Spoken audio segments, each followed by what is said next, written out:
नमस्कार, राधे राधे, हर हर महादेव। मैं आपका आचार्य देव। आज हम इस वीडियो में बात करेंगे मेष राशि मेष लग्न के जातकों के लिए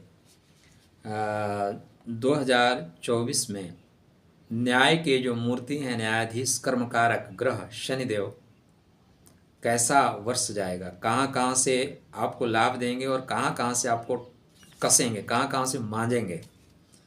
शनि को न्याय का ग्रह कहा जाता है, न्याय कारक है। इसलिए जीवन में सदैव याद रखिएगा, दूसरे का अपमान उतना ही करिए जितना अपमान सह सकिए, दूसरों को पीड़ाएं उतना ही दीजिएगा जितना पीड़ा सह सके, दूसरे के साथ चीटिंग उतना ही करिएगा जितना चीटिंग सह सकते हैं। क्योंकि आत्मकृता नाम कर्तव्या नाम अनुभवितव्यात फलम स्वमेव जन्म कोटि सतैरपि। जो कर्म करोगे वो लौट के वापस आएगा।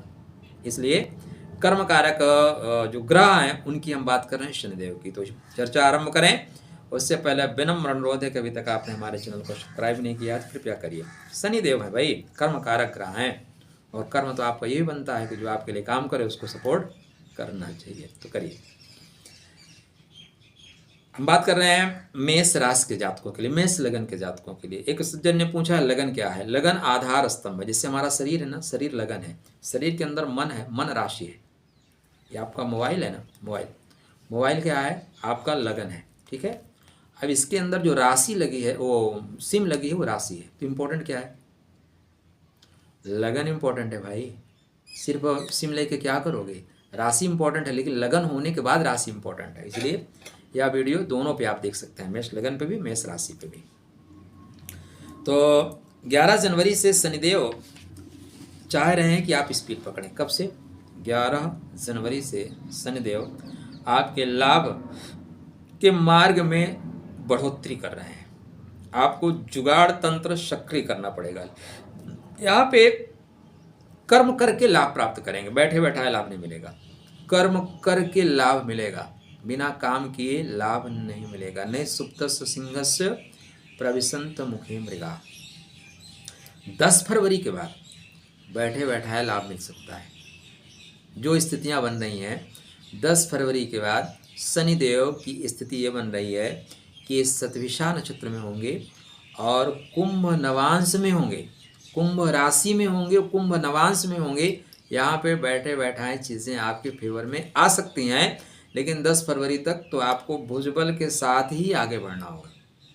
मेहनत के अलावा कोई विकल्प आपका नहीं है, कोई लॉटरी वाटरी नहीं लग रही है। हाँ, 10 फरवरी के बाद बैठे बैठाए धन प्राप्ति होने का योग आपके कुंडली में, या जो आपने कर्मा किया है उससे लाभ होने का योग बन रहा है। ठीक। 9 मार्च के बाद फिर आपका क्या होगा, अचानक धन खर्च हो रहा है। तो 9 मार्च से लेके 6 अप्रैल तक धनात्मक दृष्टिकोण से बहुत सावधानी के साथ चलिएगा। आप कहीं घूमने जा रहे हैं, इसमें थोड़ा सा घूमने का, या हो सकता है आपको टीडी वगैरह भेजा जाए। टीडी मतलब आप जहाँ पे नौकरी करते हैं, ऑफिशियली आपको ऑफिस के वर्क के लिए आपको भेजा जाए कि भाई जाइए काम करके आ जाइए। तो यहाँ आपको भेजा जा सकता है और यहाँ पे आपको कुछ द्रव्य खर्च करने पड़ सकते हैं, या बहुमूल्य चीज़ आप लेके जा रहे हैं। जैसे आजकल सर्वाधिक बहुमूल्य चीज़ आपका मोबाइल है, क्योंकि सारे नंबर, सारा विवरण मोबाइल में होता है। मोबाइल खो जाने के बाद विवरण खोने का बहुत दुख होता है, मोबाइल का दुख नहीं होता। तो संभाल के चलेगा। ऑनलाइन कुछ काम कर रहे हैं तो थोड़ा सा संभाल के काम करिएगा। क्यों? यह जो नवांश है, यहाँ पे राहु महाराज बैठे हैं, छल कर सकते हैं। द्वादश का राहु खर्च कराने का, जब भी मौका पाएगा खर्च करा देगा। तो यहाँ पे सावधानी के साथ काम करें। अब 6 अप्रैल के बाद जैसे आप बढ़ेंगे, 6 अप्रैल के बाद बढ़ेंगे, तो यहाँ पे भाग्य की वृद्धि भी होगी, लेकिन श्रम के द्वारा होगा। भाग्य की वृद्धि श्रम के द्वारा। 12 मई तक मेहनत करनी पड़ेगी। 12 मई के बाद आर्थिक लाभ आपको डेफिनेटली होगा। डेट नोट करके रखिए, बाद में आप बता सकते हैं। देखिए, अब चूंकि 60 करोड़ लोगों के लिए मैं वीडियो बना रहा हूं, तो हर आदमी के ऊपर एग्जैक्ट तो नहीं है, लेकिन यह मेरा प्रेडिक्शन 52 से 58% सही जाएगा। 100% तो सिर्फ परमात्मा है, और 1001% भविष्यवाणी करने वाले यूट्यूब के महान ज्योतिषी भी हैं, उनके पास आप जाके 1001% भविष्यवाणी ले सकते हैं। लेकिन हमारी तो भाई 48 से 58% या 52 से 58% तक जाएगी।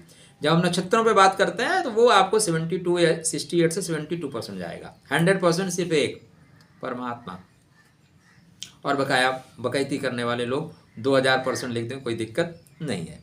तो यहाँ पे 12 मई से स्थिति बेहतर है धन के लिए। यहाँ से आप जो धन कमा रहे हैं डेफिनेटली आपके बैंक में जाएगा। ठीक,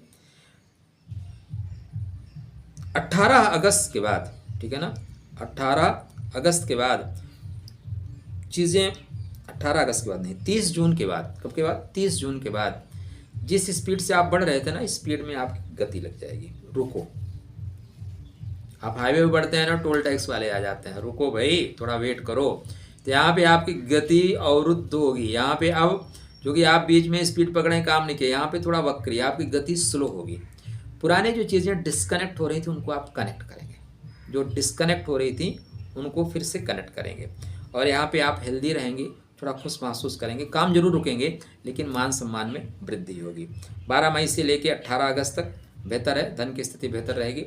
18 अगस्त के बाद 3 अक्टूबर तक जो स्थिति है वो भी सेहत के दृष्टिकोण से अच्छा है। 18 अक्टूबर से लेकर 3 अक्टूबर तक फिर थोड़े से खर्चे बढ़ेंगे।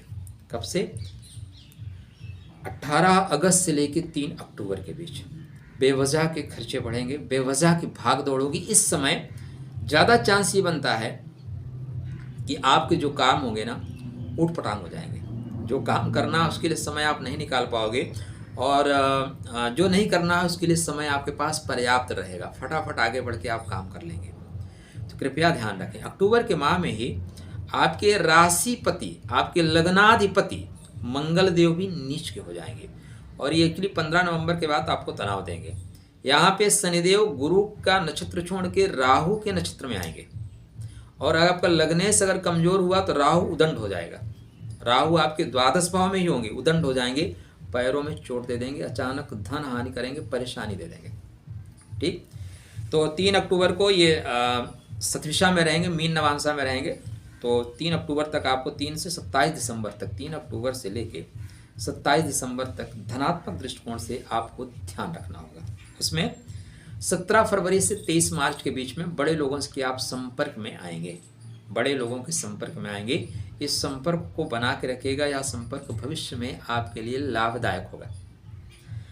30 जून से 15 नवंबर तक 139 डेज आपको स्लोली काम करना पड़ेगा, और जो पीछे आप काम छोड़ रखे हैं उस काम को रिवीजन करना पड़ेगा। तो अगर कुछ संबंध छूट गए हैं तो संबंध बनेंगे, कुछ किसी के पास द्रव्य दक्षिणा छूट गई तो द्रव्य दक्षिणा भी वापस आएगी। तो 2024 में शनि महाराज की जो स्थिति है, आप 2 महीने को छोड़ दें तो 2 महीने की, तो शेष 10 महीने आपके लिए बेहतर है, 10 महीने बेहतर है। तो लगभग शनि महाराज आपके 84% तक अच्छे हैं, 84% तक अच्छे हैं। अब आवश्यक ये है कि आपकी कुंडली में शनि महाराज योग में होना चाहिए। पता लगा शनि आर्द्रा में है, फंसा देंगे, आर्द्रा में है तो फंसा देंगे। आपके स्वाति में है तो काम में रुकावट आएगी। शनिदेव आपके 6वें घर में है और वो बैठे हुए हैं किस नक्षत्र में, ये आपको देखना पड़ेगा। द्वादश भाव में बैठे हैं तो आपको खर्च की अधिकता कर देंगे। 6वें में बैठे हैं तो आप पैसे तो कमाओगे लेकिन शत्रुओं के साथ संघर्ष में पैसे निकल जाएंगे। ठीक है, आपके लगन में बैठे हैं, कृतिका में बैठे हैं तो सावधान हो जाइए, तो शनि रगड़ देंगे, क्योंकि शनि का वर्ष है 2024। बेहतर परिणाम प्राप्त करने के लिए प्रतिबद्धता के साथ काम करिए। क्या? प्रतिबद्धता के साथ काम करिए, मतलब नियमावली को पालन करिए। आपके राहु 12th हाउस में बैठे हैं, जब भी मौका पाएगा पैर में चोट दे देंगे। किसी का गारंटर बिल्कुल मत बनिएगा, गारंटर बनेंगे तो आप फंस जाएंगे, वो निकल जाएगा, वो राधे राधे करके आगे हो जाएगा, आप फंस जाओगे। तो गारंटर किसी का मत बनिएगा। ओम प्राम प्रेम परम स शनिश्चराय नमः, इसका जाप करते रहिए। शनिवार के दिन शनि के लिए कुछ नमकीन चीज़ें खिला दीजिए। कुछ आपके पास पुराने जूते चप्पल हैं जो उनको यूज़ नहीं कर रहे हो, बहुत पुराने, उनको बाहर करिए। ठीक, और जब भी आपको अमावस्या के दिन अवसर मिले तो जूते चप्पल का दान कर दीजिए, गरीबों को कुछ खाना जरूर खिलाइए। बेसिक चीज़ ये है कि अगर आप कट नहीं मारेंगे, नियमावली के साथ काम करेंगे तो शनि आपका कुछ नहीं बिगाड़ेंगे। अक्सर कहा जाता है शनिदेव की पूजा, शनिदेव की शांति के लिए हनुमान जी की आराधना करिए। क्यों भाई? अरे हनुमान जी गदा लेंगे, मारेंगे, शनि लंगड़ा हो जाएगा। ऐसा नहीं होता। शनि बहुत बड़ा क्षेत्र है, बहुत बड़ा पिंड है, हमारी पता नहीं कितनी पृथ्वियाँ उसमें समा जाएंगी, और हनुमान जी गदा लेके शनि को मारेंगे, शनि लंगड़ा होकर चलेगा। ये तब की बातें थी जब धर्म के बारे में, ज्ञान के बारे में लोग नहीं जानते थे, तो उनको डराने के लिए, समझाने के लिए चीज़ें बताई गई। जैसे पीपल में देवता वास करते हैं, क्यों? क्योंकि 24 आवर ऑक्सीजन देता है। अब आप सीधा सीधा कहेंगे तो लोग काट देंगे, देवता वास करता है कह देंगे, लोग डरे रहेंगे, पीपल नहीं काटेंगे। तो इस तरह से देखिए, हनुमान जी की आराधना करने का मतलब क्या है? शब्द है हनु और शब्द है मान। जो मान का हनु कर दे, मान को मार दे, जो ईगो को मार दे, उसका शनि कुछ नहीं बिगाड़ सकते। ठीक, हनुमान जी क्या है भाई? वो तो बोलते हैं हम तो राम के भक्त हैं, राम के दास हैं, हमारा क्या मान सम्मान? राम जी का मान सम्मान है। जब समर्पण की इस भावना में आप पहुंचेंगे तो शनि आपके सहायक हो जाएंगे। फिर शनि बोलेंगे मैं तो तुम्हारे लिए ही बना हूं यार। शनि का काम है ईगो को खत्म करना, अहम को खत्म करना। तो हनुमान जी की आराधना करते हैं और अहम है मैं ऐसा करूँगा, तो हनुमान जी की आराधना करने का कोई भी मतलब आपके जीवन में नहीं है। हनुमान जी की आराधना का मतलब तभी है कि जब उनके चरित्र को हम अपने जीवन में उतारें। अक्सर क्या है, हम चित्रों में उलझ गए, हम चित्र लगा के रखे हैं सामने, चरित्र को उतारना है जीवन में, चित्र को नहीं। चित्र तो ठीक है, जहाँ लगा है वहाँ लगा रहने दीजिए, चरित्र उतारिए। तो आप चरित्र को उतारते हैं तो शनिदेव सिस्टमेटिक ढंग से आपको लाभ देंगे। चलिए, खुश रहिए, स्वस्थ रहिए, मुस्कुराते रहिए, राधे राधे करते रहिए।